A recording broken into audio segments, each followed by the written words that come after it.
നമസ്കാരം, welcome to PSC Pro. ഇന്ന് നമ്മൾ ഡിസ്കസ് ചെയ്യുന്നത് ഇന്ത്യൻ ഭരണഘടനയിൽ നിന്നുള്ള 200 ചോദ്യങ്ങളാണ്. അപ്പോൾ ഈ 200 ചോദ്യങ്ങൾ നിങ്ങൾ പഠിക്കാൻ ശ്രമിക്കുക. ചാനൽ ആദ്യമായിട്ട് കാണുന്നവരാണെങ്കിൽ സബ്സ്ക്രൈബ് ചെയ്യാൻ മറക്കരുത്. നമുക്ക് ഇന്നത്തെ 200 ചോദ്യങ്ങൾ ഏതൊക്കെയാണെന്ന് നോക്കാം. ലോക്സഭാ തെരഞ്ഞെടുപ്പിൽ വോട്ട് ചെയ്ത ആദ്യ പ്രസിഡന്റ് ആരാണ്? ലോക്സഭാ തെരഞ്ഞെടുപ്പിൽ വോട്ട് ചെയ്ത ആദ്യ പ്രസിഡന്റാണ് KR നാരായണൻ. നിയമത്തിനു മുന്നിൽ എല്ലാവർക്കും തുല്യത ഉറപ്പുവരുത്തുന്ന ഭരണഘടനാ അനുച്ഛേദം ഏതാണ്? ആർട്ടിക്കിൾ 14 നിയമത്തിനു മുന്നിൽ എല്ലാവർക്കും തുല്യത ഉറപ്പുവരുത്തുന്ന ഭരണഘടന ആർട്ടിക്കിൾ. നിയമവിരുദ്ധമായ നടപടികൾ കണ്ടാൽ സ്വയം കേസെടുക്കാൻ മജിസ്ട്രേറ്റിന് അധികാരം നൽകുന്ന വകുപ്പ് ഏതാണ്? നിയമവിരുദ്ധമായ നടപടികൾ കണ്ടാൽ സ്വയം കേസെടുക്കാൻ മജിസ്ട്രേറ്റിന് അധികാരം നൽകുന്ന വകുപ്പാണ് സുവോമോട്ടോ എന്ന് പറയുന്ന അധികാരം മജിസ്ട്രേറ്റിനുണ്ട്. അതുവഴി നിയമവിരുദ്ധമായ നടപടികൾ കണ്ടാൽ സ്വയമേ കേസെടുക്കാൻ സാധിക്കും. നിയമസഭ പാസാക്കിയ ബില്ലുകൾ രാഷ്ട്രപതിയുടെ അനുമതിക്കായി സമർപ്പിക്കുന്നത് ആരാണ്? ഗവർണറാണ് നിയമസഭ പാസാക്കുന്ന ബില്ലുകൾ രാഷ്ട്രപതിയുടെ അനുമതിക്കായി സമർപ്പിക്കുന്നത്. നിയമസഭ പാസാക്കുന്ന നിയമങ്ങൾ ആര് ഒപ്പിടുന്നതോടെയാണ് നിയമമാകുന്നത്? ഗവർണർ ഒപ്പിട്ടാലാണ് നിയമസഭ പാസാക്കുന്ന നിയമങ്ങൾ നിയമമാകുന്നത്. അപ്പോൾ ഇത് ശ്രദ്ധിക്കുക, നിയമസഭ പാസാക്കുന്ന നിയമങ്ങളാണ്. നിയമസഭ പാസാക്കുന്ന നിയമങ്ങൾ ആര് ഒപ്പിടുന്നതോടെയാണ് നിയമമാകുന്നത് എന്ന് ചോദിച്ചാൽ ഗവർണറാണ്. നിയമസഭ പിരിച്ചുവിടാൻ ആർക്കാണ് അധികാരമുള്ളത്? നിയമസഭ പിരിച്ചുവിടുന്നതും ആരാണ്? ഗവർണർ തന്നെയാണ് നിയമസഭ പിരിച്ചുവിടുന്നതും. നിയമസഭ വിളിച്ചു ചേർക്കുന്നത് ഗവർണറാണ്. നിയമസഭ ചേരാത്ത സമയങ്ങളിൽ ഓർഡിനൻസ് പുറപ്പെടുവിക്കാൻ ആർക്കാണ് അധികാരമുള്ളത്? ഗവർണർക്കാണ്. നിയമസഭയിൽ നയപ്രഖ്യാപന പ്രസംഗം നടത്തുന്നതും ഗവർണറാണ്.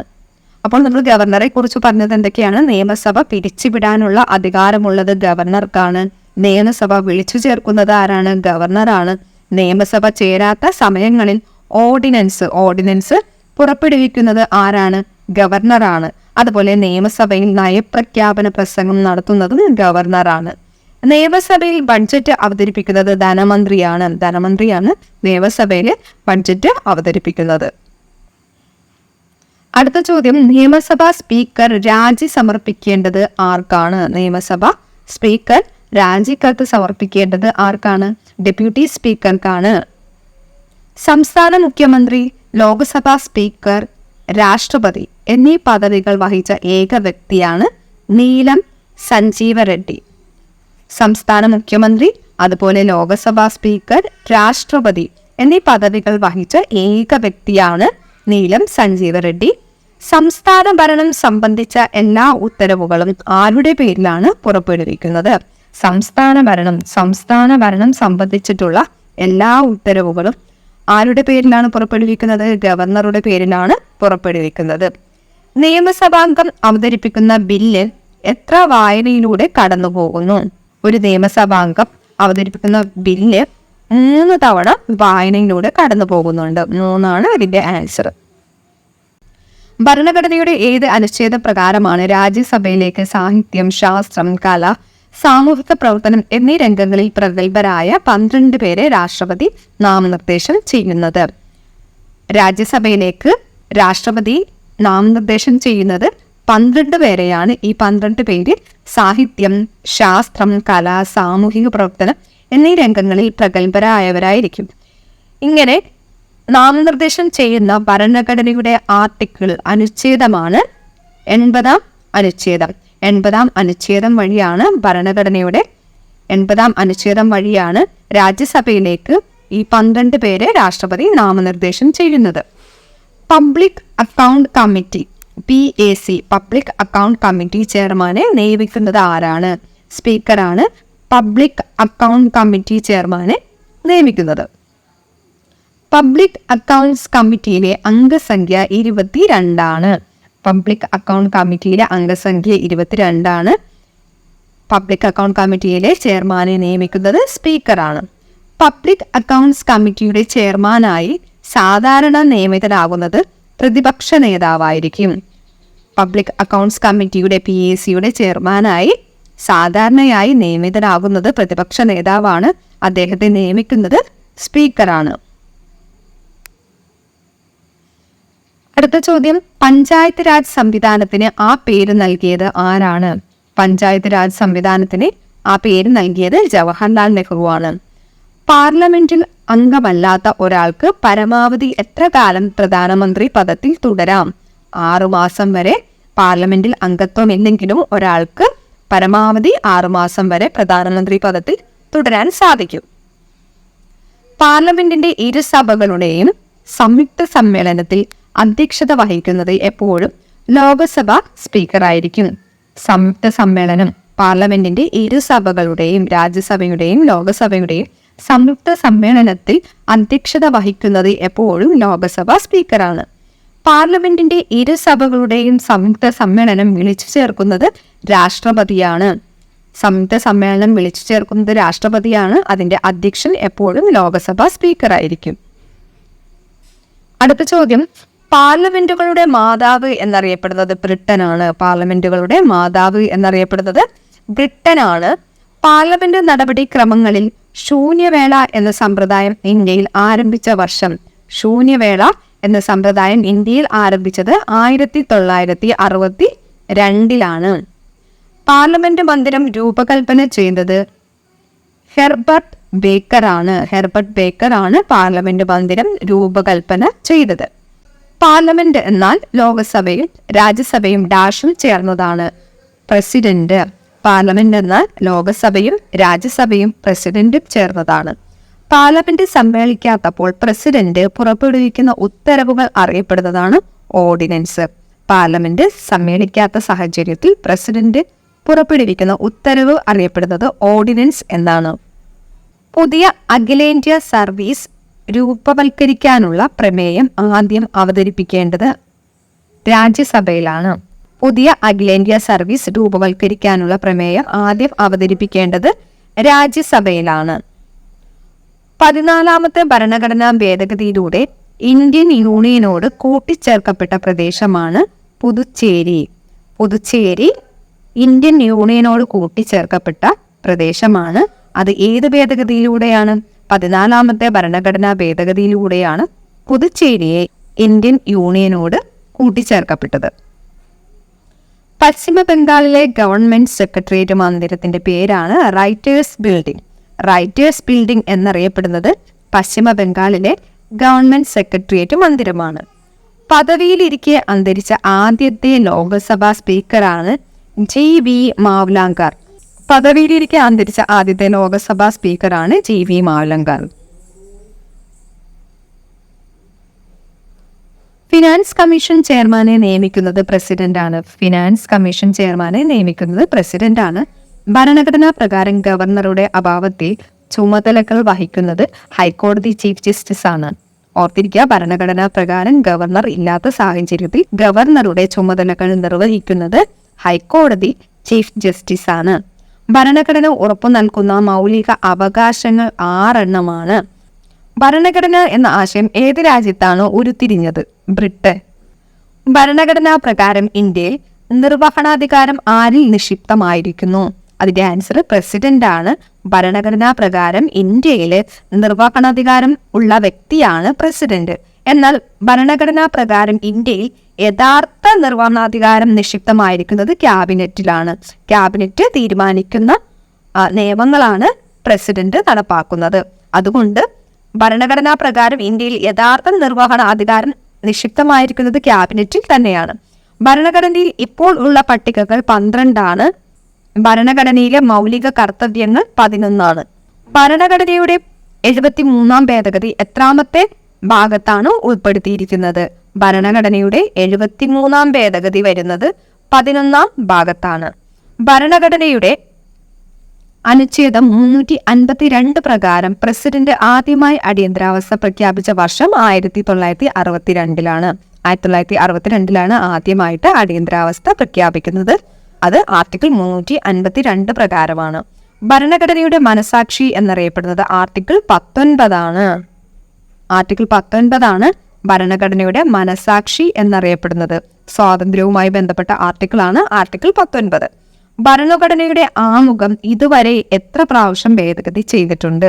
ഒരു തവണയെ ഭരണഘടനയുടെ ആമുഖം ഭേദഗതി ചെയ്തിട്ടുള്ളൂ. അത് ഇമ്പോർട്ടൻ്റ് ആയിട്ടുള്ളൊരു ക്വസ്റ്റ്യൻ ആണ്. ഭരണഘടനയുടെ എത്രാമത്തെ പട്ടികയിലാണ് പഞ്ചായത്ത് രാജിനെ ഉൾപ്പെടുത്തിയിരിക്കുന്നത്? പഞ്ചായത്ത് രാജ് ഉൾപ്പെടുന്നത് ഭരണഘടനയുടെ 11ാം പട്ടികയിലാണ്. ഭരണഘടനയുടെ എത്രാമത്തെ ഭാഗത്തിലാണ് മൗലികാവകാശങ്ങൾ ചേർത്തിരിക്കുന്നത്? ഭരണഘടനയുടെ ഭാഗം 3 മൗലികാവകാശങ്ങളെ കുറിച്ച് പ്രതിപാദിക്കുന്നത്. ഭരണഘടനയുടെ എത്രാമത്തെ അനുച്ഛേദമാണ് സംസ്ഥാനങ്ങളുടെ ഒരു യൂണിയനാണ് ഇന്ത്യ എന്ന് പ്രസ്താവിക്കുന്നത്? 1. ഒന്നാമത്തെ ആർട്ടിക്കിളാണ് എന്ത്? സംസ്ഥാനങ്ങളുടെ ഒരു യൂണിയനാണ് ഇന്ത്യ എന്ന് പ്രസ്താവിക്കുന്ന ആർട്ടിക്കിൾ 1. ഭരണഘടനയുടെ എത്രാമത്തെ ഭേദഗതിയിലൂടെയാണ് ഭാഷാടിസ്ഥാനത്തിലുള്ള പുനഃസംഘടന നടക്കുന്നത് അല്ലെങ്കിൽ നടന്നത്? 7. ഭരണഘടനയുടെ 7ാം ഭേദഗതിയിലൂടെയാണ് ഭാഷാടിസ്ഥാനത്തിലുള്ള പുനഃസംഘടന നടക്കുന്നത്. ഭരണഘടനയുടെ എത്രാമത്തെ ഭേദഗതിയിലൂടെയാണ് സോഷ്യലിസ്റ്റ്, സെക്യുലർ എന്നീ പദങ്ങൾ കൂട്ടിച്ചേർത്തത്? ഭരണഘടനയുടെ 42ാം ഭേദഗതിയിലൂടെയാണ് സോഷ്യലിസ്റ്റ്, സെക്യുലർ എന്നീ പദങ്ങൾ കൂട്ടിച്ചേർക്കപ്പെട്ടത്. അടുത്ത ചോദ്യം, ഭരണഘടനയുടെ ഏത് വകുപ്പ് അനുസരിച്ചാണ് കേന്ദ്ര സർക്കാരിന്റെ നിർവഹണാധികാരം രാഷ്ട്രപതിയിൽ നിക്ഷിപ്തമായിരിക്കുന്നത്? അതിന്റെ ആർട്ടിക്കിൾ 53 ഭരണഘടനയുടെ 53ാം വകുപ്പ് അനുസരിച്ചാണ് കേന്ദ്ര സർക്കാരിന്റെ നിർവഹണാധികാരം രാഷ്ട്രപതിയിൽ നിക്ഷിപ്തമായിരിക്കുന്നത്. അടുത്ത ചോദ്യം, ഭരണഘടനയുടെ ഏത് അനുച്ഛേദം പ്രകാരമാണ് രാഷ്ട്രപതി ഓർഡിനൻസുകൾ പുറപ്പെടുവിക്കുന്നത്? രാഷ്ട്രപതിക്ക് ഓർഡിനൻസ് പുറപ്പെടുവിക്കാനുള്ള അധികാരമാണ് ആർട്ടിക്കിൾ 123. അടുത്ത ചോദ്യം, ഭരണഘടനയുടെ ഏത് അനുച്ഛേദം പ്രകാരമാണ് പാർലമെന്റിന്റെ ഇരുസഭകളുടെയും സംയുക്ത സമ്മേളനം വിളിച്ചുകൂട്ടുന്നത്? പാർലമെന്റിന്റെ ഇരുസഭകളുടെയും സംയുക്ത സമ്മേളനത്തിന്റെ ആർട്ടിക്കിൾ എന്ന് പറയുന്നത് ആർട്ടിക്കിൾ 108 സംയുക്ത സമ്മേളനം. ഭരണഘടനയുടെ ഏത് അനുച്ഛേദം പ്രകാരമാണ് മൗലികാവകാശങ്ങൾ നിഷേധിക്കപ്പെടുന്ന അവസരങ്ങളിൽ ഒരു ഇന്ത്യൻ പൗരന് ഹൈക്കോടതിയെ സമീപിക്കാനാവുന്നത്? ഭരണഘടനയുടെ ഏത് അനുച്ഛേദം പ്രകാരമാണ് മൗലികാവകാശങ്ങൾ നിഷേധിക്കപ്പെടുന്ന അവസരങ്ങളിൽ ഒരു ഇന്ത്യൻ പൗരനെ ഹൈക്കോടതിയെ സമീപിക്കാവുന്നത്? ആർട്ടിക്കിൾ 226 അനുസരിച്ചാണ്. ഭരണഘടനയുടെ ഏത് അനുച്ഛേദം പ്രകാരമാണ് രാഷ്ട്രപതി ആംഗ്ലോ ഇന്ത്യൻ അംഗങ്ങളെ നാമനിർദ്ദേശം ചെയ്യുന്നത്? രാഷ്ട്രപതി ആംഗ്ലോ ഇന്ത്യൻ അംഗങ്ങളെ നാമനിർദ്ദേശം ചെയ്യുന്ന ആർട്ടിക്കിൾ 331. അടുത്ത ചോദ്യം, ഭരണഘടനയുടെ ഏത് ഭേദഗതിയിലൂടെയാണ് സ്ത്രീകൾക്ക് 33% സംവരണം പ്രാദേശിക സ്വയംഭരണ സ്ഥാപനങ്ങളിൽ ഏർപ്പെടുത്തിയത്? സ്ത്രീകളുടെ സംവരണം പ്രാദേശിക സ്വയംഭരണ സ്ഥാപനങ്ങളിൽ സ്ത്രീകൾക്കുള്ള സംവരണം 33%. അത് ഭരണഘടനയുടെ ഏത് ഭേദഗതിയിലൂടെയാണ് ഏർപ്പെടുത്തിയത് എന്ന് ചോദിച്ചാൽ 73-74 ഭേദഗതിയിലൂടെയാണ് സ്ത്രീകൾക്ക് 33% സംവരണം പ്രാദേശിക സ്വയംഭരണ സ്ഥാപനങ്ങളിൽ ഏർപ്പെടുത്തിയിരിക്കുന്നത്. അടുത്ത ചോദ്യം, ഭരണഘടനയുടെ 1ാം ഭേദഗതിയിലൂടെ കൂട്ടിച്ചേർത്ത പട്ടിക ഏതാണ്? ഇമ്പോർട്ടൻ്റ് ആണ്. ഭരണഘടനയുടെ 1ാം ഭേദഗതിയിലൂടെ കൂട്ടിച്ചേർക്കപ്പെട്ട പട്ടികയാണ് 9ാം പട്ടിക. അടുത്ത ചോദ്യം, ഭരണഘടനയുടെ ഹൃദയവും ആത്മാവും എന്ന് ഡോക്ടർ അംബേദ്കർ വിശേഷിപ്പിച്ചത്? ഭരണഘടനയുടെ ഹൃദയവും ആത്മാവുമെന്ന് ഡോക്ടർ അംബേദ്കർ വിശേഷിപ്പിച്ച ആർട്ടിക്കിളാണ് ആർട്ടിക്കിൾ 32. ഭരണഘടനയുടെ താക്കോൽ എന്നറിയപ്പെടുന്നത് ഭരണഘടനയുടെ ആമുഖമാണ്. ഭരണഘടനയുടെ താക്കോൽ എന്ന വിശേഷണമുള്ള ഭാഗം ഭരണഘടനയുടെ ആമുഖമാണ്. അടുത്ത ചോദ്യം, ഭരണഘടനാ നിർമ്മാണ സഭ ഇന്ത്യൻ ഭരണഘടന അംഗീകരിച്ച തീയതി എന്നാണ്? ഭരണഘടനാ നിർമ്മാണ സഭ ഇന്ത്യൻ ഭരണഘടന അംഗീകരിക്കുന്ന തീയതി 1949 നവംബർ 26. 1949 നവംബർ 26 ഭരണഘടനാ നിർമ്മാണ സഭ ഇന്ത്യൻ ഭരണഘടന അംഗീകരിക്കുന്നത്. അടുത്ത ചോദ്യം, ഭരണഘടനാ നിർമ്മാണ സഭയിൽ ഒബ്ജക്റ്റീവ് റെസൊല്യൂഷൻ അവതരിപ്പിച്ചത് ആരാണ്? ഭരണഘടനാ നിർമ്മാണ സഭയിൽ ഒബ്ജക്റ്റീവ് റെസൊല്യൂഷൻ അവതരിപ്പിക്കുന്നത് ജവഹർലാൽ നെഹ്റുവാണ്. അടുത്ത ചോദ്യം, ഭരണഘടനാ നിർമ്മാണ സഭയിലെ ഏറ്റവും പ്രായം കൂടിയ അംഗം ആരാണ്? ഭരണഘടനാ നിർമ്മാണ സഭയിലെ ഏറ്റവും പ്രായം കൂടിയ അംഗമാണ് ഡോക്ടർ സച്ചിദാനന്ദ സിൻഹ. അടുത്ത ചോദ്യം, ഭരണഘടനാ നിർമ്മാണ സഭയുടെ താൽക്കാലിക അധ്യക്ഷൻ ആരായിരുന്നു? ഭരണഘടനാ നിർമ്മാണ സഭയുടെ താൽക്കാലിക അധ്യക്ഷനായിരുന്നു ഡോക്ടർ സച്ചിദാനന്ദ സിൻഹ. ഭരണഘടനാ വ്യവസ്ഥ പ്രകാരം രാജ്യസഭയുടെ പരമാവധി അംഗസംഖ്യ എത്രയാണ്? ഭരണഘടനാ വ്യവസ്ഥ പ്രകാരം രാജ്യസഭയുടെ രാജ്യസഭയുടെ പരമാവധി അംഗസംഖ്യ 250 രാജ്യസഭയുടെ പരമാവധി അംഗസംഖ്യ എന്ന് പറയുന്നത് 250 ഭരണഘടനാ നിർമ്മാണ സഭ രൂപവൽക്കരിക്കപ്പെട്ട തീയതി എന്നാണ്. ഭരണഘടനാ നിർമ്മാണ സഭ രൂപവൽക്കരിക്കപ്പെടുന്നത് 1946 ഡിസംബർ 6 ഇതെപ്പോഴും ചോദിക്കുന്ന ഒരു ചോദ്യമാണ്. ഭരണഘടനാ നിർമ്മാണ സഭ രൂപീകൃതമാകുന്നത് 1946 ഡിസംബർ 6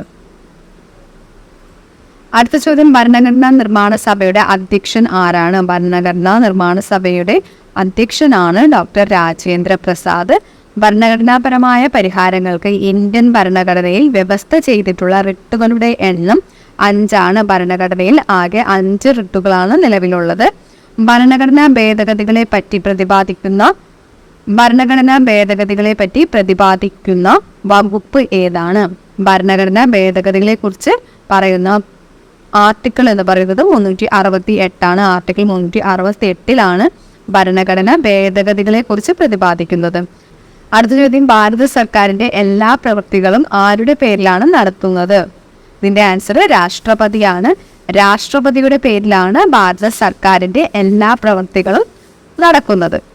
അടുത്ത ചോദ്യം, പ്രധാനമന്ത്രി, മന്ത്രിസഭാംഗങ്ങൾ, സുപ്രീം കോടതി, ഹൈക്കോടതി ജഡ്ജിമാർ, governor, controller and auditor general, attorney general, election കമ്മീഷണർമാർ എന്നിവരെ നിയമിക്കുന്നത് പ്രസിഡന്റാണ്.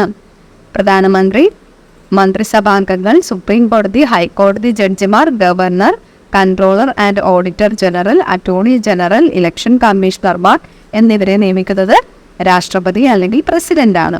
പ്രസിഡന്റിനെ പദവിയിൽ നിന്ന് നീക്കം ചെയ്യുന്ന നടപടി അറിയപ്പെടുന്നത് ഇംപീച്ച്മെന്റ് എന്നാണ്. പ്രസിഡന്റിനെ പദവിയിൽ നിന്ന് നീക്കം ചെയ്ത നടപടി അറിയപ്പെടുന്നത് ഇംപീച്ച്മെന്റ് എന്നാണ്. പ്രസിഡന്റ് ഭരണം നിലവിൽ വന്ന ആദ്യ ഇന്ത്യൻ സംസ്ഥാനം പഞ്ചാബാണ്. പ്രസിഡന്റ് ഭരണം നിലവിൽ വരുന്ന ആദ്യ ഇന്ത്യൻ സംസ്ഥാനമാണ് പഞ്ചാബ്. പ്രസിഡന്റും ക്യാബിനറ്റും തമ്മിലുള്ള കണ്ണി എന്നറിയപ്പെടുന്നത് പ്രധാനമന്ത്രിയാണ്. പ്രസിഡന്റും ക്യാബിനറ്റും തമ്മിലുള്ള കണ്ണി എന്നറിയപ്പെടുന്നത് പ്രധാനമന്ത്രിയാണ്. ഗ്രാമപഞ്ചായത്തുകളുടെ രൂപവൽക്കരണം പ്രതിപാദിക്കുന്ന ഭരണഘടന അനുച്ഛേദം ഏതാണ്? ഗ്രാമപഞ്ചായത്തുകളുടെ രൂപവൽക്കരണത്തെക്കുറിച്ച് പ്രതിപാദിക്കുന്ന ഭരണഘടന ആർട്ടിക്കിൾ 40 ആർട്ടിക്കിൾ 40 ഗ്രാമപഞ്ചായത്തുകളുടെ രൂപവൽക്കരണവുമായി ബന്ധപ്പെട്ട ആർട്ടിക്കിൾ. ഗ്രാമസഭകൾ നിലവിൽ വന്ന ഭരണഘടനാ ഭേദഗതി ഏത്? ഗ്രാമസഭകൾ നിലവിൽ വരുന്ന ഭരണഘടനാ ഭേദഗതി 73 73 ഭേദഗതിയിലൂടെയാണ് ഗ്രാമസഭകൾ നിലവിൽ വരുന്നത്. അടുത്ത ചോദ്യം, 1976 ഭരണഘടനയുടെ 42 ഭേദഗതിയിലൂടെ ലോകസഭയുടെ കാലാവധി എത്ര വർഷമായി ഉയർത്തി? 1976 ഭരണഘടനയുടെ 42 ഭേദഗതിയിലൂടെയാണ് ലോകസഭയുടെ കാലാവധി 6 വർഷമായി ഉയർത്തിയത്. ലോകസഭയുടെ കാലാവധി 6 വർഷമായി ഉയർത്തിയ ഭേദഗതി എന്ന് പറയുന്നത് 42 ഭേദഗതിയാണ് 1976. അടുത്ത ചോദ്യം, 2014 നിലപ്രകാരം ഭരണഘടനയുടെ 8ാം ഷെഡ്യൂളിലുള്ള ഭാഷകളുടെ എണ്ണം. 8ാം ഷെഡ്യൂളിലുള്ള ഭാഷകൾ 22. അടുത്ത ചോദ്യം, 60 കുറവ് അംഗസംഖ്യയുള്ള നിയമസഭയുള്ള സംസ്ഥാനങ്ങളാണ് സിക്കിം, ഗോവ, മിസോറാം. 60 കുറവ് അംഗസംഖ്യയുള്ള നിയമസഭയുള്ള സംസ്ഥാനങ്ങൾ സിക്കിം, ഗോവ, മിസോറാമാണ്. അടുത്ത ചോദ്യം, അധികാര സ്ഥാനത്തെ കൊണ്ട് ഒരു പൊതു കർത്തവ്യം നടപ്പിലാക്കി കിട്ടാൻ പുറപ്പെടുവിക്കുന്ന കൽപ്പന. അധികാര സ്ഥാനത്തെ കൊണ്ട് ഒരു പൊതു കർത്തവ്യം നടപ്പിലാക്കി കിട്ടാൻ പുറപ്പെടുവിക്കുന്ന കൽപ്പന അറിയപ്പെടുന്നത് മാൻഡമസ് എന്നാണ് അറിയപ്പെടുന്നത്.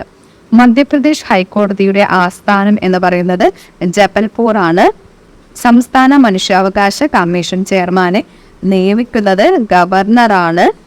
മന്ത്രിസഭ പിരിച്ചുവിടാൻ ആർക്കാണ് അധികാരമുള്ളത്? ഗവർണർക്കാണ് മന്ത്രിസഭ പിരിച്ചുവിടാനുള്ള അധികാരമുള്ളത്. അടുത്ത ചോദ്യം, മന്ത്രിസഭാംഗങ്ങളുടെ എണ്ണത്തിന്റെ കണക്ക് നിശ്ചയിക്കുന്നത് ഭരണഘടനയാണ്. മന്ത്രിസഭാ അംഗങ്ങളുടെ എണ്ണത്തിന്റെ കണക്ക് നിശ്ചയിക്കുന്നത് ഭരണഘടനയാണ്. അടുത്ത ചോദ്യം, 5 തരം റിട്ടുകളെ കുറിച്ച് പ്രതിപാദിക്കുന്ന ആർട്ടിക്കിൾ ഏതാണ്? റിട്ടുകളെ കുറിച്ച് പ്രതിപാദിക്കുന്ന ആർട്ടിക്കിൾ 32 അതിൽ 5 തരം റിട്ടുകളെ കുറിച്ചാണ് പ്രതിപാദിക്കുന്നത്. അടുത്ത ചോദ്യം, അൺടച്ചബിലിറ്റി ഒഫൻസ് ആക്ട് പാർലമെന്റ് പാസാക്കിയ വർഷം. അൺടച്ചബിലിറ്റി ഒഫൻസ് ആക്ട് പാർലമെന്റ് പാസ്സാക്കുന്നത് 1955-ലാണ്. 1955-ലാണ് അൺടച്ചബിലിറ്റി ഒഫൻസ് ആക്ട് പാർലമെന്റ് പാസ്സാക്കുന്നത്.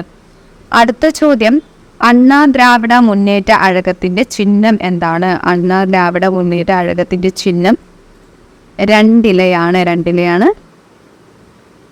അടുത്ത ചോദ്യം, അയിത്ത നിർമ്മാർജ്ജനത്തെക്കുറിച്ച് പ്രതിപാദിക്കുന്ന ഭരണഘടനാ വകുപ്പ്. അയിത്ത നിർമ്മാർജ്ജനത്തെക്കുറിച്ച് പ്രതിപാദിക്കുന്ന ഭരണഘടനാ വകുപ്പാണ് ആർട്ടിക്കിൾ 17. അയിത്തോച്ചാടന നിയമം പാർലമെന്റ് പാസാക്കിയ വർഷം 1955-ആണ്. അയിത്തോച്ചാടന നിയമം പാർലമെന്റ് പാസ്സാക്കുന്നത് 1955-ലാണ്. അതാണ് untouchability offence act. Untouchability offence act parliament പാസ്സാക്കുന്നത് നമ്മൾ ഓൾറെഡി പറഞ്ഞു 1955-ലാണ്. അടുത്ത ചോദ്യം, അയിത്തോച്ചാടന നിയമം പാർലമെന്റ് പാസ്സാക്കിയ വർഷം ഓൾറെഡി പറഞ്ഞതാണ് 1955-ആണ്. അടുത്ത ചോദ്യം, അഖിലേന്ത്യാ സർവീസിലെ ഉദ്യോഗസ്ഥരെ നിയമിക്കുന്നത് പ്രസിഡന്റാണ്.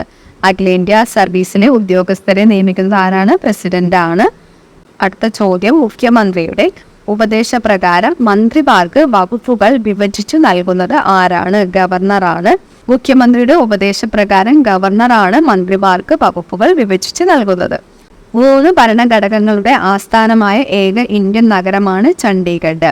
3 ഭരണഘടകങ്ങളുടെ ആസ്ഥാനമായ ഏക ഇന്ത്യൻ നഗരം ചണ്ഡീഗഡാണ്.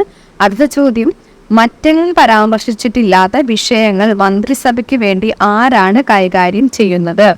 മറ്റെങ്ങും പരാമർശിച്ചിട്ടില്ലാത്ത വിഷയങ്ങൾ മന്ത്രിസഭയ്ക്ക് വേണ്ടി കൈകാര്യം ചെയ്യുന്നത് അതാത് സംസ്ഥാനങ്ങളിലെ മുഖ്യമന്ത്രിയാണ്. അടുത്ത ചോദ്യം, അറ്റോർണി ജനറലിനെ കുറിച്ച് പ്രതിപാദിക്കുന്ന ഭരണഘടനാ അനുച്ഛേദം ഏതാണ്? അറ്റോർണി ജനറലിനെ കുറിച്ച് പ്രതിപാദിക്കുന്ന ആർട്ടിക്കിളാണ് ആർട്ടിക്കിൾ 76. അടുത്ത ചോദ്യം, മൗലിക കടമകളെ ഭരണഘടനയുടെ ഭാഗമാക്കിയത് എത്രാമത്തെ ഭേദഗതിയിലൂടെയാണ്? 42ാം ഭേദഗതിയിലൂടെയാണ് മൗലിക കടമകളെ ഇന്ത്യൻ ഭരണഘടനയുടെ ഭാഗമാക്കുന്നത്. മൗലികാവകാശങ്ങൾ നടപ്പാക്കാൻ സുപ്രീം കോടതി എന്താണ് പുറപ്പെടുവിക്കുന്നത്? മൗലികാവകാശങ്ങൾ നടപ്പാക്കാൻ സുപ്രീം കോടതി പുറപ്പെടുവിക്കുന്ന ഉത്തരവുകളാണ് റിട്ടുകൾ എന്നറിയപ്പെടുന്നത്. അടുത്ത ചോദ്യം, അഡ്വക്കേറ്റ് ജനറലിനെ നിയമിക്കുന്നത് ആര്? അഡ്വക്കേറ്റ് ജനറലിനെ നിയമിക്കുന്നത് അതാത് സംസ്ഥാനങ്ങളിലെ ഗവർണർമാരാണ്. അടുത്ത ചോദ്യം, മണി ബില്ല് നിയമസഭയിൽ അവതരിപ്പിക്കാൻ അനുമതി നൽകുന്നത് ആരാണ്? മണി ബില്ല് നിയമസഭയിൽ അവതരിപ്പിക്കാൻ അനുമതി നൽകുന്നത് ഗവർണറാണ്. അടുത്ത ചോദ്യം, മണി ബില്ലിനെ കുറിച്ച് പ്രതിപാദിക്കുന്നത് ആർട്ടിക്കിൾ 110 മണി ബില്ല്. മണി ബില്ലിനെ കുറിച്ച് പ്രതിപാദിക്കുന്ന ഭരണഘടനയുടെ ആർട്ടിക്കിൾ 110. മതിയായ പ്രാതിനിധ്യം ഉറപ്പാക്കാൻ നിയമസഭയിലേക്ക് ആംഗ്ലോ ഇന്ത്യൻ അംഗങ്ങളെ നാമനിർദ്ദേശം ചെയ്യാൻ ആർക്കാണ് അധികാരം? മതിയായ പ്രാതിനിധ്യം ഉറപ്പാക്കാൻ വേണ്ടി നിയമസഭയിലേക്ക് ആംഗ്ലോ ഇന്ത്യൻ അംഗങ്ങളെ നാമനിർദ്ദേശം ചെയ്യാനുള്ള അധികാരമുള്ളത് ഗവർണർക്കാണ്. അടുത്ത ചോദ്യം, ആൻഡമാൻ നിക്കോബാർ ദ്വീപ സമൂഹത്തിലെ ഭരണ തലവൻ ആരാണ്? ആൻഡമാൻ നിക്കോബാർ ദ്വീപ സമൂഹത്തിലെ ഭരണ തലവൻ അറിയപ്പെടുന്നത് ലഫ്റ്റനന്റ് ഗവർണറാണ്. ആരുടെ നിർദ്ദേശപ്രകാരമാണ് ഗവർണർ സംസ്ഥാന മന്ത്രിസഭാംഗങ്ങളെ നിയമിക്കുന്നത്? മുഖ്യമന്ത്രിയുടെ നിർദ്ദേശപ്രകാരം ഗവർണറാണ് സംസ്ഥാന മന്ത്രിസഭാംഗങ്ങളെ നിയമിക്കുന്നത്. അടുത്ത ചോദ്യം, ആരുടെ ഉപദേശപ്രകാരമാണ് ഗവർണർ നിയമസഭ പിരിച്ചുവിടുന്നത്? ഗവർണർ നിയമസഭ പിരിച്ചുവിടുന്നതും മുഖ്യമന്ത്രിയുടെ ഉപദേശപ്രകാരമാണ്. മുഖ്യമന്ത്രിയുടെ ഉപദേശപ്രകാരമാണ് ഗവർണർ സംസ്ഥാന മന്ത്രിസഭാംഗങ്ങളെ നിയമിക്കുന്നതും അതുപോലെ നിയമസഭ പിരിച്ചുവിടുന്നതെല്ലാം മുഖ്യമന്ത്രിയുടെ ഉപദേശപ്രകാരമാണ് അത് ചെയ്യുന്നത് ഗവർണറാണ്. അടുത്ത ചോദ്യം, ആരുടെ ശുപാർശ പ്രകാരമാണ് പ്രസിഡന്റ് അടിയന്തരാവസ്ഥ പ്രഖ്യാപിക്കുന്നത്? പ്രസിഡന്റ് അടിയന്തരാവസ്ഥ പ്രഖ്യാപിക്കുന്നത് ക്യാബിനറ്റിന്റെ ശുപാർശ പ്രകാരമാണ്. അടുത്ത ചോദ്യം, ആസൂത്രണ കമ്മീഷൻ നിലവിൽ വന്ന വർഷം. ആസൂത്രണ കമ്മീഷൻ നിലവിൽ വരുന്നത് എന്നാണ്? 1950-ലാണ് ആസൂത്രണ കമ്മീഷൻ നിലവിൽ വരുന്നത്. അടുത്ത ചോദ്യം, ആസൂത്രണ കമ്മീഷന്റെ അധ്യക്ഷൻ ആരാണ്?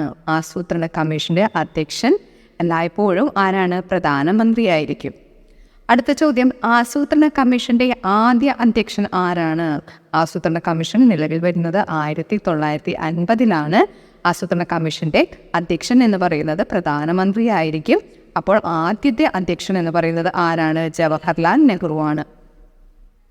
അടുത്ത ചോദ്യം, ആസൂത്രണ കമ്മീഷന്റെ ആദ്യ ഉപാധ്യക്ഷൻ ആരാണ്? ആസൂത്രണ കമ്മീഷന്റെ ആദ്യത്തെ ഉപാധ്യക്ഷൻ ഗുൽസാരിലാൽ നന്ദയാൽ. then അടുത്ത ചോദ്യം, UPSC സ്ഥാപിതമാകുന്ന വർഷം. UPSC സ്ഥാപിതമാകുന്ന വർഷവും 1950 തന്നെയാണ്. അപ്പോൾ നമ്മൾ ആസൂത്രണ കമ്മീഷൻ പഠിച്ചു. ആസൂത്രണ കമ്മീഷൻ നിലവിൽ വരുന്നത് 1950 അതിൻ്റെ അധ്യക്ഷൻ എല്ലായ്പ്പോഴും പ്രധാനമന്ത്രിയാണ്. ആദ്യത്തെ അധ്യക്ഷൻ ജവഹർലാൽ നെഹ്റുവാണ്. അതുപോലെ ആദ്യ ഉപാധ്യക്ഷൻ ആരാണ്? ഗുൽസാരിലാൽ നന്ദയാണ്. UPSC നിലവിൽ വരുന്നതും 1950 അടുത്ത ചോദ്യം, UPSC ചെയർമാനെ നിയമിക്കുന്നത് ആരാണ്? UPSC ചെയർമാനെ നിയമിക്കുന്നത് പ്രസിഡന്റാണ്. യൂണിഫോം സിവിൽ കോഡിനെ പറ്റി പ്രതിപാദിക്കുന്ന ഭരണഘടന ആർട്ടിക്കിൾ ഏതാണ്? യൂണിഫോം സിവിൽ കോഡിനെ പറ്റി പ്രതിപാദിക്കുന്ന ആർട്ടിക്കിൾ എന്ന് പറയുന്നത് ഏതാണ്? ആർട്ടിക്കിൾ 44. യൂണിഫോം സിവിൽ കോഡ് നിലവിലുള്ള ഏക ഇന്ത്യൻ സംസ്ഥാനമാണ് ഗോവ.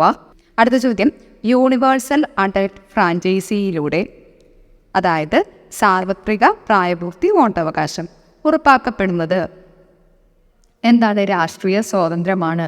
യൂണിവേഴ്സൽ അഡൽട്ട് ഫ്രാഞ്ചൈസിയിലൂടെ നടപ്പാക്കപ്പെടുന്നത് അല്ലെങ്കിൽ ഉറപ്പാക്കപ്പെടുന്നത് എന്താണ്? രാഷ്ട്രീയ സ്വാതന്ത്ര്യമാണ്. അടുത്ത ചോദ്യം, ആംഗ്ലോ ഇന്ത്യൻ സമുദായത്തിന് പ്രാതിനിധ്യമില്ലെങ്കിൽ രാഷ്ട്രപതിക്ക് എത്ര അംഗങ്ങളെ നാമനിർദ്ദേശം ചെയ്യാം? ആംഗ്ലോ ഇന്ത്യൻ സമുദായത്തിന് പ്രാതിനിധ്യമില്ലെങ്കിൽ രാഷ്ട്രപതിക്ക് 2 പേരെ നാമനിർദ്ദേശം ചെയ്യാനുള്ള അധികാരമുണ്ട്. ഇന്ത്യ പരമാധികാര റിപ്പബ്ലിക് ആയത് എന്നാണ്? ഇന്ത്യ റിപ്പബ്ലിക് ആവുന്നത് 1950 ജനുവരി 26. അടുത്ത ചോദ്യം, ഇന്ത്യൻ പാർലമെന്റിന് എത്ര സഭകളുണ്ട്? ഇന്ത്യൻ പാർലമെന്റിന് 2 സഭകളാണുള്ളത്. അടുത്ത ചോദ്യം, ഇന്ത്യൻ പാർലമെന്റിൽ ഏത് സഭയിലാണ് അംഗമല്ലാത്ത ഒരാൾ അധ്യക്ഷത വഹിക്കുന്നത്? രാജ്യസഭയിലാണ് അതിൻ്റെ ആൻസർ. ഇന്ത്യൻ പാർലമെന്റിലെ രാജ്യസഭയിലാണ് അംഗത്വമില്ലാത്ത ഒരാൾ അധ്യക്ഷത വഹിക്കുന്നത്. ഇന്ത്യൻ പാർലമെന്റിൽ ഗവൺമെന്റിന്റെ മുഖ്യ വക്താവ് ആരാണ്? ഇന്ത്യൻ പാർലമെന്റിൽ ഗവൺമെന്റിന്റെ മുഖ്യ വക്താവ് പ്രധാനമന്ത്രിയാണ്. അടുത്ത ചോദ്യം, ഇന്ത്യൻ പാർലമെന്റിന്റെ 3 ഘടകങ്ങൾ ഏതൊക്കെയാണ്? ഇന്ത്യൻ പാർലമെന്റിന്റെ 3 ഘടകങ്ങൾ എന്നറിയപ്പെടുന്നത് ലോകസഭ, രാജ്യസഭ, അതുപോലെ രാഷ്ട്രപതി. ഇത് 3ഉം ചേർത്താണ് ഇന്ത്യൻ പാർലമെന്റ്. ഇന്ത്യൻ പാർലമെന്റിന്റെ അധോസഭ എന്നറിയപ്പെടുന്നത് ലോകസഭയാണ്. ഇന്ത്യൻ പാർലമെന്റിന്റെ അധോസഭ എന്നറിയപ്പെടുന്നത് ഏത് സഭയാണ്? ലോകസഭ അറിയപ്പെടുന്നത് അധോസഭ എന്നാണ്. ഇന്ത്യൻ പാർലമെന്റിന്റെ ആദ്യത്തെ സംയുക്ത സമ്മേളനം നടന്ന വർഷമാണ് 1961. സംയുക്ത സമ്മേളനത്തിന്റെ ആർട്ടിക്കിൾ 108. ഇന്ത്യൻ പാർലമെന്റിന്റെ ഉപരിസഭ എന്നറിയപ്പെടുന്നത് ഏതാണ്? രാജ്യസഭയാണ് ഉപരിസഭ എന്നറിയപ്പെടുന്നത്. അതുപോലെ അധോസഭ എന്നറിയപ്പെടുന്നത് ലോകസഭയുമാണ്. ഇന്ത്യൻ പാർലമെന്റിലെ ഏറ്റവും പ്രധാനപ്പെട്ടതും ദൈർഘ്യം കൂടിയതുമായ സെഷനാണ് ബഡ്ജറ്റ് സെഷൻ. ബഡ്ജറ്റ് സെഷനാണ് ഇന്ത്യൻ പാർലമെന്റിൽ തന്നെ ഏറ്റവും പ്രധാനപ്പെട്ടതും അതുപോലെ ദൈർഘ്യം കൂടിയതുമായ സെഷൻ. അടുത്ത ചോദ്യം, ഇന്ത്യൻ പാർലമെന്റ് സ്ഥിതി ചെയ്യുന്നത് എവിടെയാണ്? Indian parliament ന്യൂഡൽഹിയിലാണ്. ഇന്ത്യൻ പൗരത്വം എത്ര രീതിയിൽ നഷ്ടപ്പെടാൻ ഒരു ഇന്ത്യൻ പൗരന് അദ്ദേഹത്തിൻ്റെ പൗരത്വം 3 രീതിയിലാണ് നഷ്ടപ്പെടാൻ സാധ്യതയുള്ളത്. പൗരത്വം നഷ്ടപ്പെടുന്നത് 3 രീതിയിലാണ്. ഇന്ത്യൻ ഭരണഘടന നിലവിൽ വരുമ്പോൾ ഉണ്ടായിരുന്ന ഭരണഘടനാ ഷെഡ്യൂളുകളുടെ എണ്ണം. ഇന്ത്യൻ ഭരണഘടന നിലവിൽ വരുമ്പോൾ 8 ഷെഡ്യൂളുകളാണ് ഉണ്ടായിരുന്നത്. ഇന്ത്യൻ ഭരണഘടന നിലവിൽ വന്ന തീയതി 1950 ജനുവരി 26. ഇന്ത്യ റിപ്പബ്ലിക് ആകുന്ന അതേ ദിവസമാണ് ഇന്ത്യൻ ഭരണഘടനയിൽ നിലവിൽ വരുന്നത്. ഇന്ത്യൻ ഭരണഘടനാ പ്രകാരം മതസ്വാതന്ത്ര്യം അനുവദിച്ചിരിക്കുന്ന വകുപ്പ്. ഇന്ത്യൻ ഭരണഘടന പ്രകാരം മതസ്വാതന്ത്ര്യം അനുവദിച്ചിരിക്കുന്ന വകുപ്പാണ് ആർട്ടിക്കിൾ 25. അടുത്ത ചോദ്യം, ഇന്ത്യൻ ഭരണഘടന എത്ര രീതിയിൽ ഭേദഗതി ചെയ്യാം? ഇന്ത്യൻ ഭരണഘടന 3 രീതിയിൽ ഭേദഗതി ചെയ്യാം. ഇന്ത്യൻ ഭരണഘടന എത്ര തരം പൗരത്വം വ്യവസ്ഥ ചെയ്യുന്നു? ഇന്ത്യൻ ഭരണഘടന 1 തരത്തിലുള്ള പൗരത്വം മാത്രമേ വ്യവസ്ഥ ചെയ്യുന്നുള്ളൂ. ഇന്ത്യൻ ഭരണഘടന എത്ര തരം പൗരത്വം വ്യവസ്ഥ ചെയ്യുന്നു? ആൻസർ 1. ഇന്ത്യൻ ഭരണഘടനയിൽ പാലവേല നിരോധിക്കുന്ന ആർട്ടിക്കിളാണ് ആർട്ടിക്കിൾ 24. പാലവേല നിരോധനമാണ് ആർട്ടിക്കിൾ 24. ഇന്ത്യൻ ഭരണഘടനയിലെ നിർദ്ദേശക തത്വങ്ങളെ 1935 ഗവൺമെൻറ് ഓഫ് ഇന്ത്യ ആക്ടിലെ ഇൻസ്ട്രുമെൻ്റ് ഓഫ് ഇൻസ്ട്രക്ഷൻസുമായി താരതമ്യപ്പെടുത്തിയത് ആരാണ്? B R അംബേദ്കറാണ്.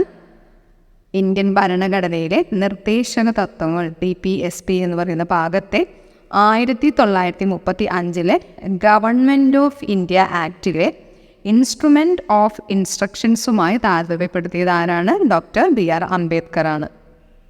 അടുത്ത ചോദ്യം, ഇന്ത്യൻ ഭരണഘടനയിലെ ഏത് ലിസ്റ്റിലാണ് വിദ്യാഭ്യാസം ഉൾപ്പെടുന്നത്? വിദ്യാഭ്യാസം ഉൾപ്പെടുന്നത് ഭരണഘടനയുടെ കൺകറന്റ് ലിസ്റ്റിലാണ്. അടുത്ത ചോദ്യം, ഇന്ത്യൻ ഭരണഘടനയുടെ ആമുഖം തയ്യാറാക്കിയത് ആരാണ്? ജവഹർലാൽ നെഹ്റുവാണ് ഇന്ത്യൻ ഭരണഘടനയുടെ ആമുഖം തയ്യാറാക്കുന്നത്. ഇന്ത്യൻ ഭരണഘടനയുടെ രക്ഷാധികാരി എന്നറിയപ്പെടുന്നത് സുപ്രീം കോടതിയാണ് ഇന്ത്യൻ ഭരണഘടനയുടെ രക്ഷാധികാരി എന്നറിയപ്പെടുന്നത്. അടുത്ത ചോദ്യം, കേന്ദ്ര ഭരണ പ്രദേശങ്ങളിൽ നിന്ന് ലോകസഭയിൽ പരമാവധി എത്ര അംഗങ്ങളാകാം? കേന്ദ്രഭരണ പ്രദേശങ്ങളിൽ നിന്ന് ലോകസഭയിൽ പരമാവധി 20 അംഗങ്ങൾ വരെ ആകാം. ഇന്ത്യൻ പ്രസിഡന്റിനെ തൽസ്ഥാനത്തു നിന്നും നീക്കാനുള്ള വ്യവസ്ഥ പ്രതിപാദിക്കുന്ന ഭരണഘടന അനുച്ഛേദമാണ് ആർട്ടിക്കിൾ 61. ഇന്ത്യൻ പ്രസിഡന്റിനെ ആ സ്ഥാനത്ത് നിന്ന് നീക്കം ചെയ്യുന്ന വ്യവസ്ഥയെക്കുറിച്ച് പ്രതിപാദിക്കുന്ന ആർട്ടിക്കിൾ 61. അടുത്ത ചോദ്യം, ഇന്ത്യൻ പ്രസിഡന്റിന്റെ സ്ഥാനത്തെ ഏതു രാജ്യത്തിന്റെ ഭരണതലവനുമായിട്ടാണ് സാധാരണമായി താരതമ്യം ചെയ്യുന്നത്? ഇന്ത്യൻ പ്രസിഡന്റ് സ്ഥാനത്തെ ബ്രിട്ടന്റെ ഭരണതലവനുമായിട്ടാണ് സാധാരണ താരതമ്യം ചെയ്യുന്നത്. അടുത്ത ചോദ്യം, ഇന്ത്യൻ പ്രസിഡന്റ് അധികാരമേൽക്കുമ്പോൾ സത്യവാചകം ചൊല്ലിക്കൊടുക്കുന്നത് ആരാണ്? ഇന്ത്യൻ പ്രസിഡന്റിന് സത്യവാചകം ചൊല്ലിക്കൊടുക്കുന്നത് സുപ്രീം കോടതി ചീഫ് ജസ്റ്റിസ് ആണ്. അടുത്ത ചോദ്യം, ഇന്ത്യൻ യൂണിയനിലെ ഏറ്റവും ചെറിയ ജില്ലയാണ് മാഹി. ഇന്ത്യൻ യൂണിയനിലെ ഏറ്റവും ചെറിയ ജില്ല മാഹിയാണ്. ഇന്ത്യൻ യൂണിയൻ്റെ എക്സിക്യൂട്ടീവ് തലവൻ എന്നറിയപ്പെടുന്നത് ആരാണ്? പ്രസിഡൻ്റാണ് ഇന്ത്യൻ യൂണിയൻ്റെ എക്സിക്യൂട്ടീവ് തലവൻ. അടുത്ത ചോദ്യം, കേന്ദ്ര പൊതു ബജറ്റ് അവതരിപ്പിക്കുന്ന ദിവസം ഫെബ്രുവരിയിലെ അവസാനത്തെ പ്രവൃത്തി ദിവസത്തിലാണ്. അടുത്ത ചോദ്യം, ഇന്ത്യൻ വൈസ് പ്രസിഡന്റിനെ തിരഞ്ഞെടുക്കുന്നത് പാർലമെൻറ്റിലെ എല്ലാ അംഗങ്ങളും ചേർന്നാണ് ഇന്ത്യൻ വൈസ് പ്രസിഡന്റിനെ തിരഞ്ഞെടുക്കുന്നത്. ഇന്ത്യയിൽ ഭാഷാടിസ്ഥാനത്തിൽ രൂപം കൊണ്ട ആദ്യ സംസ്ഥാനം ആന്ധ്രാപ്രദേശാണ്. 1953 ഒക്ടോബർ 1 ഇന്ത്യയിൽ മികച്ച പാർലമെൻറ്റേറിയനുള്ള അവാർഡ് നൽകുന്നത് ഏത് നേതാവിൻ്റെ പേരിലാണ്? GB പന്താണ്. അദ്ദേഹത്തിൻ്റെ പേരിലാണ് ഇന്ത്യയിൽ മികച്ച പാർലമെൻറ്റേറിയനുള്ള അവാർഡ് നൽകുന്നത്. ഇന്ത്യയിൽ മൗലിക അവകാശങ്ങളുടെ രക്ഷാധികാരി എന്ന് പറയുന്നത് ജുഡീഷ്യറിയാണ്. അതുപോലെ ഇന്ത്യയിൽ യഥാർത്ഥ നിർവഹണാധികാരം വിനിയോഗിക്കുന്നത് കേന്ദ്രമന്ത്രിസഭയാണ്. കേന്ദ്രമന്ത്രിസഭയ്ക്കാണ് ഇന്ത്യയിൽ യഥാർത്ഥ നിർവഹണാധികാരം ഉള്ളത്. അടുത്ത ചോദ്യം, ഇന്ത്യയിൽ എത്ര വർഷം കൂടുമ്പോഴാണ് ഫിനാൻസ് കമ്മീഷനെ നിയമിക്കുന്നത്? ഇന്ത്യയിൽ 5 വർഷം കൂടുമ്പോഴാണ് ഫിനാൻസ് കമ്മീഷനെ നിയമിക്കുന്നത്. ഇന്ത്യയിൽ ഏറ്റവും കൂടുതൽ അസംബ്ലി, ലെജിസ്ലേറ്റീവ് കൗൺസിൽ, ലോകസഭ, രാജ്യസഭാ സീറ്റുകളുള്ള സംസ്ഥാനം ഉത്തർപ്രദേശാണ് ഇന്ത്യയിൽ ഏറ്റവും കൂടുതൽ ജനസംഖ്യയുള്ളത്, അല്ലേ? അതുപോലെ ഇന്ത്യയിൽ ഏറ്റവും കൂടുതൽ അസംബ്ലി, ലെജിസ്ലേറ്റീവ് കൗൺസിൽ, ലോകസഭ, രാജ്യസഭാ സീറ്റൊക്കെ ഉള്ളത് ഉത്തർപ്രദേശിലാണ്. അടുത്ത ചോദ്യം, ഇന്ത്യയിൽ ക്യാബിനറ്റ് മീറ്റിങ്ങിൽ അധ്യക്ഷത വഹിക്കുന്നത് ആരാണ്? ഇന്ത്യയിലെ ക്യാബിനറ്റ് മീറ്റിങ്ങിൽ അധ്യക്ഷത വഹിക്കുന്നത് എപ്പോഴും പ്രധാനമന്ത്രിയാണ്. അടുത്ത ചോദ്യം, ഇന്ത്യയിൽ ക്യാബിനറ്റ് സെക്രട്ടറിയുടെ കാലാവധി എത്ര വർഷമാണ്? ഇന്ത്യയിലെ ക്യാബിനറ്റ് സെക്രട്ടറിയുടെ കാലാവധി 3 വർഷമാണ്. ഇന്ത്യൻ സുപ്രീം കോടതിയുടെ ആസ്ഥാനം ന്യൂഡൽഹിയാണ്. അടുത്ത ചോദ്യം, ഇന്ത്യയിൽ ആദ്യമായി ദേശീയ അടിയന്തരാവസ്ഥ പ്രഖ്യാപിച്ച പ്രസിഡന്റ് ആരാണ്? ഇന്ത്യയിൽ ആദ്യമായി ദേശീയ അടിയന്തരാവസ്ഥ പ്രഖ്യാപിക്കുന്നത് ഡോക്ടർ രാധാകൃഷ്ണനാണ്. ഇന്ത്യയിലെ പരമോന്നത നീതിപീഠം എന്ന് പറയുന്നത് സുപ്രീം കോടതിയാണ്. ഇന്ത്യയിലെ പരമോന്നത നീതിപീഠമാണ് സുപ്രീം കോടതി. ഇന്ത്യയിലെ പാർലമെന്ററി സംവിധാനം ഏത് രാജ്യത്തിനോടാണ് സാദൃശ്യം? ഇന്ത്യയിലെ പാർലമെന്ററി സംവിധാനം നമ്മൾ കടം കൊണ്ടിരിക്കുന്ന രാജ്യം ബ്രിട്ടനാണ്. ഇന്ത്യയിലെ പ്രതിരോധ സേനകളുടെ പരമാധിപത്യം ആരിൽ നിക്ഷിപ്തമായിരിക്കുന്നു? രാഷ്ട്രപതിയിലാണ് ഇന്ത്യൻ പ്രതിരോധ സേനയുടെ പരമാധിപത്യം നിക്ഷിപ്തമായിരിക്കുന്നത്. അടുത്ത ചോദ്യം, ഇന്ത്യയിലെ പ്രഥമ പൗരൻ എന്ന് വിശേഷിപ്പിക്കപ്പെടുന്നത് ആരാണ്? ഇന്ത്യയിലെ പ്രഥമ പൗരൻ ഇന്ത്യൻ പ്രസിഡന്റ് ആണ്. അടുത്ത ചോദ്യം, ഇന്ത്യയിലെ ഏറ്റവും ഉന്നതമായ അപ്പീൽ കോടതിയാണ് സുപ്രീം കോടതി. ഇന്ത്യയിലെ ഏറ്റവും ഉന്നതമായ അപ്പീൽ കോടതി സുപ്രീം കോടതിയാണ്. അടുത്ത ചോദ്യം, സാമ്പത്തിക അടിയന്തരാവസ്ഥയെക്കുറിച്ച് പ്രതിപാദിക്കുന്ന ഭരണഘടന ആർട്ടിക്കിൾ. സാമ്പത്തിക അടിയന്തരാവസ്ഥയെക്കുറിച്ച് പ്രതിപാദിക്കുന്ന ഭരണഘടന ആർട്ടിക്കിൾ 360. അടുത്ത ചോദ്യം, ഇന്ത്യയിൽ പ്രസിഡന്റ് ഭരണം നിലവിൽ വന്ന ആദ്യ സംസ്ഥാനമാണ് പഞ്ചാബ്. ജമ്മു കാശ്മീരിന് പ്രത്യേക പദവി നൽകുന്ന ഭരണഘടനാ വകുപ്പാണ് ആർട്ടിക്കിൾ 370. ജമ്മു കാശ്മീരിന്റെ പ്രത്യേക പദവി ഉണ്ടായിരുന്ന ഭരണഘടനയുടെ വകുപ്പ് 370 ആണ്. അടുത്ത ചോദ്യം, സംസ്ഥാന സർവകലാശാലകളുടെ വൈസ് ചാൻസലർമാരെ നിയമിക്കുന്നത് ആരാണ്? ഗവർണറാണ്. ഇന്ത്യയിലെ ഹൈക്കോടതികളിൽ ഏറ്റവും കൂടുതൽ ജഡ്ജിമാരുള്ളത് അലഹബാദ് ഹൈക്കോടതിയിലാണ്. ഇന്ത്യയുടെ രാഷ്ട്രീയ ജാതകം എന്ന് വിശേഷിപ്പിക്കപ്പെടുന്ന ഭരണഘടനയുടെ ഭാഗമാണ് ആമുഖം. ആമുഖം അറിയപ്പെടുന്നത് ഇന്ത്യയുടെ രാഷ്ട്രീയ ജാതകം എന്നാണ്. ലോകസഭയിലും രാജ്യസഭയിലും അംഗമായ മലയാളി വനിതയാണ് അമ്മു സ്വാമിനാഥൻ. ലോകസഭയിലും രാജ്യസഭയിലും അംഗമായ മലയാളി വനിത അമ്മു സ്വാമിനാഥനാണ്. അടുത്ത ചോദ്യം, രാഷ്ട്രപതി നിവാസ് എവിടെയാണ് സ്ഥിതി ചെയ്യുന്നത്? രാഷ്ട്രപതി നിവാസ് സ്ഥിതി ചെയ്യുന്നത് ഷിംലയിലാണ്. രാഷ്ട്രപതി ഉപരാഷ്ട്രപതി തിരഞ്ഞെടുപ്പുകളിൽ മത്സരിക്കാൻ ആവശ്യമായ കുറഞ്ഞ പ്രായമാണ് 35 വയസ്സ്. രാഷ്ട്രപതി ഉപരാഷ്ട്രപതി ലോകസഭാംഗം എന്നിവരുടെ കാലാവധി. രാഷ്ട്രപതി ഉപരാഷ്ട്രപതി ലോകസഭാ അംഗം എന്നിവരുടെ കാലാവധി 5 വർഷമാണ്. രാഷ്ട്രപതി ഭരണം ഏർപ്പെടുത്താൻ ശുപാർശ ചെയ്യുന്നത് ഗവർണറാണ്. രാഷ്ട്രപതി ഭരണം ഏർപ്പെടുത്താൻ ശുപാർശ ചെയ്യുന്നത് ഗവർണർമാരാണ്. അടുത്ത ചോദ്യം, രാഷ്ട്രപതിയുടെ അസാന്നിധ്യത്തിൽ ചുമതല നിർവഹിക്കുന്നത് ഉപരാഷ്ട്രപതിയാണ്. രാഷ്ട്രപതി ഇല്ലാത്ത സാഹചര്യത്തിൽ അദ്ദേഹത്തിന്റെ ചുമതലകൾ നിർവഹിക്കുന്നത് ഉപരാഷ്ട്രപതിയായിരിക്കും. രാഷ്ട്രപതിയെ പദവിയിൽ നിന്നും നീക്കം ചെയ്യാനുള്ള നടപടിക്രമം അറിയപ്പെടുന്നത് ഇംപീച്ച്മെന്റ് എന്നാണ്. അതിന്റെ ആർട്ടിക്കിളാണ് ആർട്ടിക്കിൾ 61. രാഷ്ട്രപതിയെ തിരഞ്ഞെടുക്കുന്നത് പാർലമെന്റിലെ ഇരുസഭകളിലെയും സംസ്ഥാന നിയമസഭകളിലെയും തിരഞ്ഞെടുക്കപ്പെട്ട അംഗങ്ങൾ ചേർന്നാണ്. രാഷ്ട്രപതിയെ തിരഞ്ഞെടുക്കുന്നത് പാർലമെന്റിലെ ഇരുസഭകളിലെയും സംസ്ഥാന നിയമസഭകളിലെയും തിരഞ്ഞെടുക്കപ്പെട്ട അംഗങ്ങൾ. രാഷ്ട്രപതി സ്ഥാനം ഒഴിവ് വന്നാൽ ഉപരാഷ്ട്രപതിക്ക് ആ പദവി എത്ര കാലം അലങ്കരിക്കാം? രാഷ്ട്രപതി സ്ഥാനം ഒഴിവ് വന്നാൽ ഉപരാഷ്ട്രപതിക്ക് 6 മാസക്കാലം ആ ഒരു പദവി അലങ്കരിക്കാവുന്നതാണ്. രാജസ്ഥാൻ ഹൈക്കോടതിയുടെ ആസ്ഥാനം ജോധ്പൂർ ആണ്. ജോധ്പൂരിലാണ് രാജസ്ഥാൻ ഹൈക്കോടതിയുടെ ആസ്ഥാനം സ്ഥിതി ചെയ്യുന്നത്. അടുത്ത ചോദ്യം, രാജ്യത്താദ്യമായി ആഭ്യന്തര അടിയന്തരാവസ്ഥ പ്രഖ്യാപിച്ചത് ഏത് പ്രധാനമന്ത്രിയുടെ കാലത്താണ്? രാജ്യത്ത് ആദ്യമായിട്ട് ആഭ്യന്തര അടിയന്തരാവസ്ഥ പ്രഖ്യാപിക്കുന്നത് ഇന്ദിരാഗാന്ധിയുടെ കാലത്താണ്. ജനറൽ പർപ്പസ് കമ്മിറ്റി ആരെയാണ് ഉപദേശിക്കുന്നത്? സ്പീക്കർ. ജനറൽ പർപ്പസ് കമ്മിറ്റി ആരെയാണ് ഉപദേശിക്കുന്നത്? സ്പീക്കറെയാണ്. അടുത്ത ചോദ്യം, രാജ്യസഭയുടെ 1/3 അംഗങ്ങൾ എത്ര വർഷം കൂടുമ്പോഴാണ് വിരമിക്കുന്നത്? 2 വർഷം കൂടുമ്പോൾ. 2 വർഷം കൂടുമ്പോഴാണ് രാജ്യസഭയുടെ 1/3 രാജ്യസഭയുടെ 1/3 ഭാഗം അംഗങ്ങൾ 2 വർഷം കൂടുമ്പോൾ വിരമിക്കുന്നു. രാജ്യസഭയുടെ ആദ്യത്തെ അധ്യക്ഷനാണ് ഡോക്ടർ എസ് രാധാകൃഷ്ണൻ. രാജ്യസഭയുടെ ആദ്യ അധ്യക്ഷൻ ഡോക്ടർ എസ് രാധാകൃഷ്ണനാണ്. രാജ്യസഭയുടെ ആദ്യത്തെ ഉപാധ്യക്ഷനാണ് എസ് വി കൃഷ്ണമൂർത്തിയാണ് രാജ്യസഭയുടെ ആദ്യത്തെ ഉപാധ്യക്ഷൻ. അടുത്ത ചോദ്യം, രാജ്യസഭയ്ക്ക് തുല്യമായ ഇംഗ്ലീഷ് പേര്. രാജ്യസഭയ്ക്ക് തുല്യമായ ഇംഗ്ലീഷ് പേരാണ് council of States. Council of States എന്നറിയപ്പെടുന്നത് രാജ്യസഭയാണ്. രാജ്യസഭാംഗങ്ങളുടെ എണ്ണത്തിൽ 2ാം സ്ഥാനമുള്ള സംസ്ഥാനമാണ് മഹാരാഷ്ട്ര. 1ാം സ്ഥാനത്ത് ഉത്തർപ്രദേശാണ്. രാജ്യസഭാംഗങ്ങളുടെ എണ്ണത്തിൽ 2ാം സ്ഥാനം മഹാരാഷ്ട്രയ്ക്കാണ്. രാജ്യസഭാംഗങ്ങളെ തിരഞ്ഞെടുക്കുന്നത് സംസ്ഥാന നിയമസഭാംഗങ്ങൾ ചേർന്നാണ്. രാജ്യസഭാംഗങ്ങളെ തിരഞ്ഞെടുക്കുന്നത് സംസ്ഥാന നിയമസഭാംഗങ്ങളാണ്. ഉപരാഷ്ട്രപതിയെ തിരഞ്ഞെടുക്കുന്നത് ലോകസഭയിലെയും രാജ്യസഭയിലെയും എല്ലാ അംഗങ്ങളും ചേർന്നാണ്.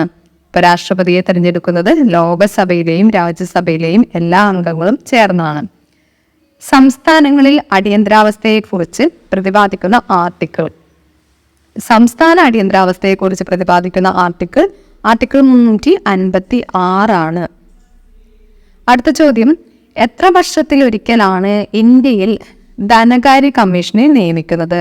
5 വർഷത്തിലൊരിക്കലാണ് ഇന്ത്യയിൽ ധനകാര്യ കമ്മീഷനെ നിയമിക്കുന്നത്. എത്ര ദിവസത്തിനുള്ളിലാണ് രാജ്യസഭ ഒരു ബില്ല് ലോകസഭയിലേക്ക് പുനഃപരിഗണനയ്ക്ക് അയക്കേണ്ടത്? എത്ര ദിവസത്തിനുള്ളിലാണ് രാജ്യസഭ ഒരു ബില്ല് ലോകസഭയിലേക്ക് പുനഃപരിഗണനയ്ക്ക് അയക്കേണ്ടത് എന്ന് ചോദിച്ചാൽ 14 ദിവസം, 2 ആഴ്ചയ്ക്കുള്ളിൽ രാജ്യസഭ ഒരു ബില്ല് പുനഃപരിശോധനയ്ക്കായിട്ട് ലോകസഭയിലേക്ക് അയക്കേണ്ടതുണ്ട്. എത്ര വിധത്തിലുള്ള അടിയന്തരാവസ്ഥ പ്രഖ്യാപിക്കാൻ രാഷ്ട്രപതിക്ക് അധികാരമുണ്ട്? 3 തരത്തിലുള്ള അടിയന്തരാവസ്ഥകളാണ് ഉള്ളത്. എത്രാമത്തെ ഭരണഘടനാ ഭേദഗതിയിലൂടെയാണ് മൗലിക ചുമതലകൾ കൂട്ടിച്ചേർത്തത്? മൗലിക ചുമതലകൾ കൂട്ടിച്ചേർക്കുന്നത് 42ാം ഭേദഗതിയിലൂടെയാണ്. എതിരില്ലാതെ തിരഞ്ഞെടുക്കപ്പെട്ട ആദ്യത്തെ രാഷ്ട്രപതിയാണ് നീലം സഞ്ജീവ റെഡ്ഡി. എതിരില്ലാതെ തിരഞ്ഞെടുക്കപ്പെട്ട ആദ്യ രാഷ്ട്രപതി നീലം സഞ്ജീവ റെഡ്ഡിയാണ്.